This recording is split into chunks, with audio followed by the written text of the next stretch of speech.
Hello friends, मैं doctor Dwarka. आज इस वीडियो में मैं आपको बताऊंगा 20 ऐसे साइन जिससे आप ये पता लगा सकते हैं कि आपका पार्टनर आपके लायक है या नहीं, या उसके साथ आगे जीवन बिताना चाहिए या नहीं, या अपने मैरिड लाइफ को कंटिन्यू करना चाहिए या नहीं। तो इन 20 संकेतों से आप ये बहुत अच्छी तरह से जान सकते हैं। वीडियो बहुत ही काम का आपके लिए है।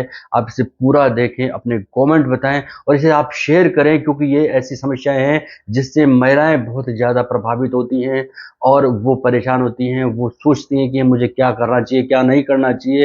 तो दोस्तों, ये वीडियो बहुत ही काम का है, आप इसे पूरा देखें। दोस्तों, जब आप इसका उत्तर ढूंढने का प्रयास करें कि क्या वो मेरे लायक है या नहीं है, तो हो सकता है इसका जवाब आपको विचलित कर दे, आपको बेचैन कर दे, आपको बहुत कुछ सोचने के लिए मजबूर कर दे। क्योंकि भारतीय संस्कृति में ये बहुत ही बड़ी विकट स्थिति है, जहां पर महिलाएं अकेले रहने के बजाय बुरे रिश्ते में रहना चुनती है। वो एक ऐसे व्यक्ति के साथ रहना मजबूरी में उनके लिए हो जाता है जो उन्हें फिजिकली, मेंटली उनको अब्यूज्ड उनके लिए स्थिति पैदा करता है। तो ऐसी स्थिति वो चुन लेती हैं। तो सोचिए कितनी बड़ी विकट स्थिति है कि वो बाहर निकलना नहीं चुनती, उनके साथ रहना चुनती है। तो इस वीडियो में मैं आपको 20 साइन बताऊंगा जो आपको ये बता पाएंगे कि वो व्यक्ति, चाहे वो महिला हो या पुरुष हो, वो आपके लायक है या नहीं है, और आपको समझौता करना चाहिए या नहीं करना चाहिए।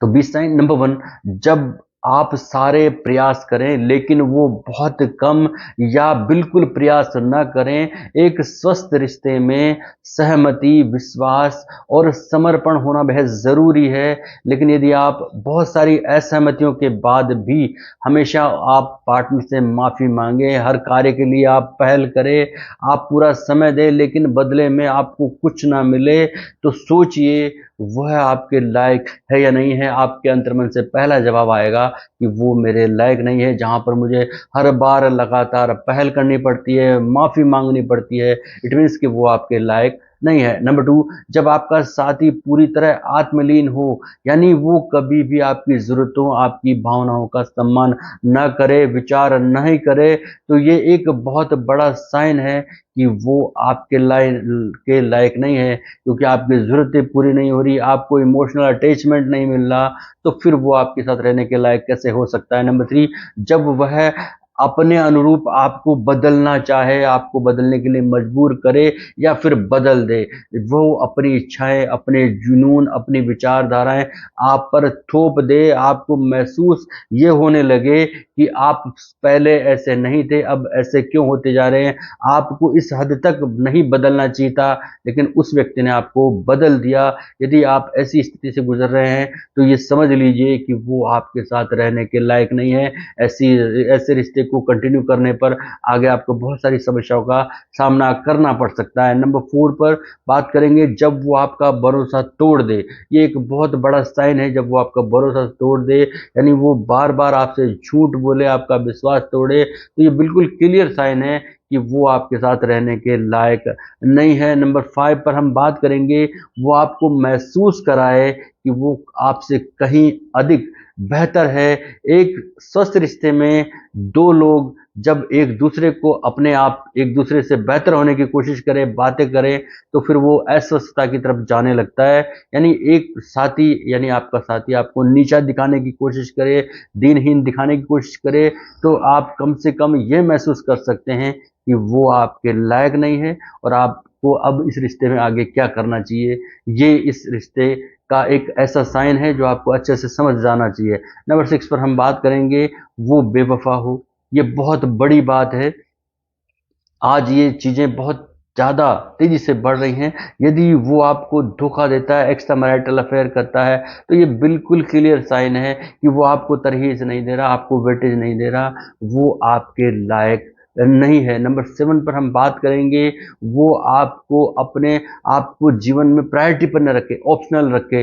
यानी ये एक बहुत क्लियर साइन है कि जब वो ज़माने भर में घूमे, इधर-उधर घूमता फिरे और जब वहाँ से ऊब जाए, तो फिर वो आपके पास आए और फिर आपको समय दे, तो आप सीधे अच्छे से समझ लें कि वो आपको प्रायोरिटी पर नहीं रख रहा, प्रायोरिटी पर उसके कोई और व्यक्ति है, और महिला है या पुरुष है, तो ऐसी स्थिति में वो आपके साथ जीवन बिताने के लायक नहीं है।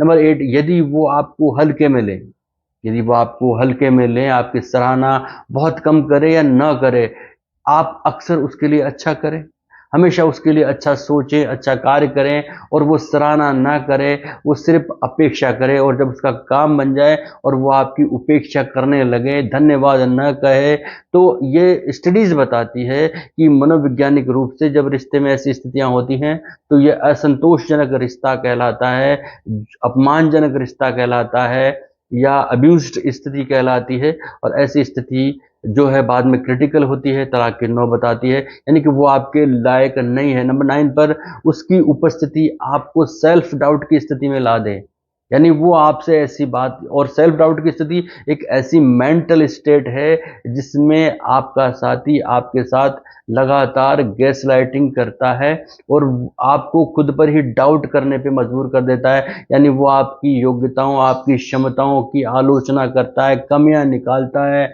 और आपके कार्यों को वो स्टूपिड कार्य बताता है। तो इससे आपके अंदर सेल्फ डाउट की स्थिति होती है, और ये स्थितियां आप में और भी मनोवैज्ञानिक समस्याएं पैदा करती है।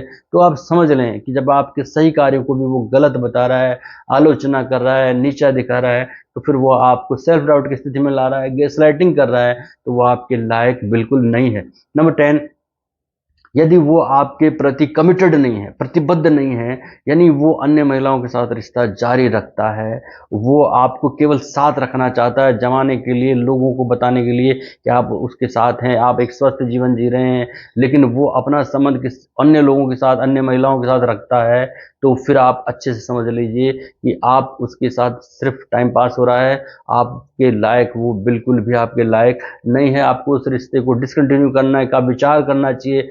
आप या तो क्लियर बात करें या फिर उस रिश्ते से बाहर आने की कोशिश करें। नंबर 11, वो आपको यौन रूप से अस्वीकार करे, यदि वो अक्सर आपको यौन रूप से अस्वीकार करने लगे, तो ये एक बहुत ही बड़ा गहरा खतरे का संकेत है, अलर्ट होने का समय है, क्योंकि वो अपनी इस तरह की ज़रूरतें कहीं और पूरी कर रहा है, और इस तरह आपके ये रिश्ते को, ये चीज़ें धीरे धीरे कमज़ोर करती है, और एक स्थिति ये आती है कि यहाँ पर तलाक की नौबत आ जाती है। तो आप उस स्थिति से पहले ही अलर्ट हो जाएं और रिश्ते से बाहर आने की कोशिश करें या निकल जाएं।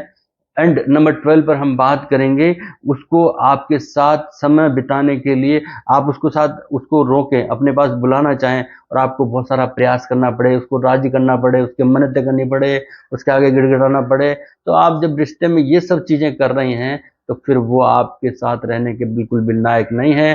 तो आपको इन 20 साइन पर ध्यान देना होगा। अगर ये 20 साइन आपके जीवन में है, नंबर 1 मैं दोबारा रिपीट करता हूँ, यदि आप सारे प्रयास करें, वो बहुत कम करें या ना करें। नंबर 2, जब आपका साथी पूरी तरह आत्मलीन हो। नंबर 3, जब वो अपने अनुरूप आपको बदलना चाहे। नंबर 4, जब वो आपका भरोसा तोड़ दे। नंबर 5, वो आपको महसूस कराए कि आप उससे कमतर हैं, आप जो है दीनहीन हैं, आप नीचा दिखाने की कोशिश करें। एंड नंबर 6, वो बेवफा हो, आपके सामने वो एक्स्ट्रा मैरिटल अफेयर करे, आपको पता लग जाए और वो एक्स्ट्रा मैरिटल अफेयर करे। या फिर नंबर 7, वो आप उसके जीवन में प्रायोरिटी पर ना हो, बल्कि आप ऑप्शनल हो। और नंबर 8, यदि वो आपको हल्के में ले, सराहना ना करे, आपके कार्यों की आलोचना करे। नंबर 9, वो आपकी उपस्थिति में वो सेल्फ डाउट की स्थिति पैदा कर दे। नंबर 10, यदि वो आपके प्रति कमिटेड ना हो, यदि वो आपको यौन रूप से अस्वीकार कर दे। एंड नंबर 12, वो आप उसके साथ रहने के लिए उससे मिन्नतें करें, उसके गिड़गिड़ाएं। तो ये सारे 12 संकेत ऐसे हैं, ये सोच लीजिए, गांठ बांध लीजिए कि वो आपके साथ रहने के लायक नहीं है। आपको इस तरह के रिश्ते को डिसकंटिन्यू करना चाहिए, आगे बढ़ना चाहिए, और जीवन में नए तरीके से नए रिश्तों की ओर आगे बढ़ना चाहिए। अपने सपोर्ट सिस्टम को मजबूत करिए और ऐसे रिश्तों से बाहर निकलिए, और ऐसे रिश्ते को तुरंत डिसकंटिन्यू करिए। धन्यवाद, नमस्कार। और मेरे इस वीडियो को आप ज़्यादा से ज़्यादा शेयर करिए, क्योंकि महिलाएं इतना ज़्यादा अपने जीवन में परेशान हैं कि उन्हें इस तरह के उपाय ढूंढने के लिए बहुत प्रयास करने होते हैं। तो कोई अगर कमेंट करके जानना चाहता है तो वो कर सकता है। धन्यवाद, नमस्कार।